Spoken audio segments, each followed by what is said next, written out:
National Congress at the top, a Democratic Alliance. But the interesting one for me is that between the DA and the Economic Freedom Fighters is the independent civic organizations of South Africa. Is there a story to tell there, just in terms of voters and how they feel that civic organizations are more capable to bring service to their local areas? You'll remember that a lot of these civic organizations in various forms have been taking legal action against municipalities and a lot of other campaigns, and actually succeeding in trying to force the municipalities to perform their functions. And in other areas, cases have happened where even the courts agreed that they can deliver the services and recoup funds from the municipalities, and so on and so forth. So the issue here is that there are people, including these types of organizations, who are actually embedded in the communities and who are trusted by the communities on a ward-by-ward basis, to the point that the parties have tended to actually deploy in those wards lightweights who are not rooted in those communities, and they can be displaced by these types of organizations. And the very types of organizations that previously would align themselves to the political parties, and they're now breaking away. Yes, and that is another phenomenon going forward that we need to watch out for, because those people who've been aligned with certain organizations, more especially the SANCO and the ANC and so on during the struggle, the question now 27 years later is, did we get anything for the support that we gave to the ANC as people who are representing the actual citizens and residents in those communities? So there is that fracturing in the same way that we saw the fracturing in the labor unions with the breaking away of NUMSA and even trying to form their own political party at some point, etc., etc.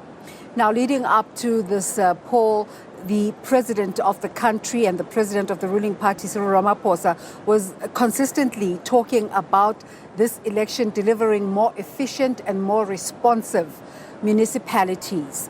Will this vote result give his party the ability to deliver on that promise? The problems are deep. I mean, previously you directed me to the issue of long-term solutions.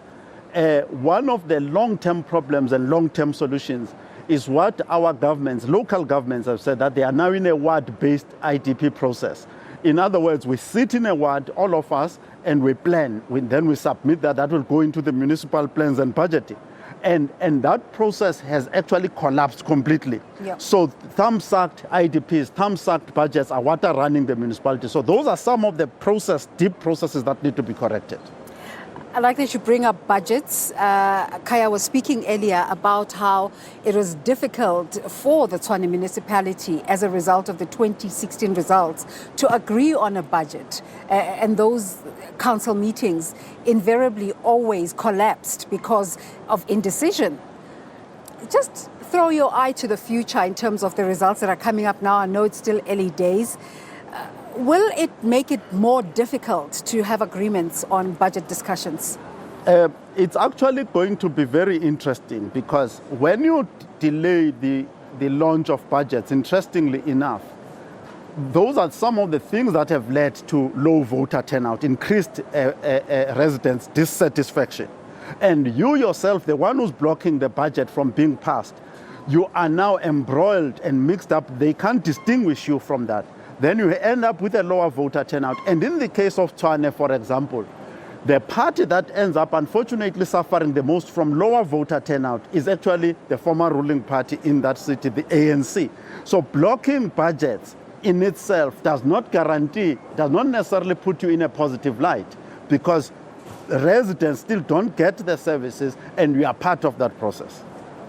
The unfolding South African democratic story. Now, the IEC in the Eastern Cape has experienced some delays in counting and capturing of votes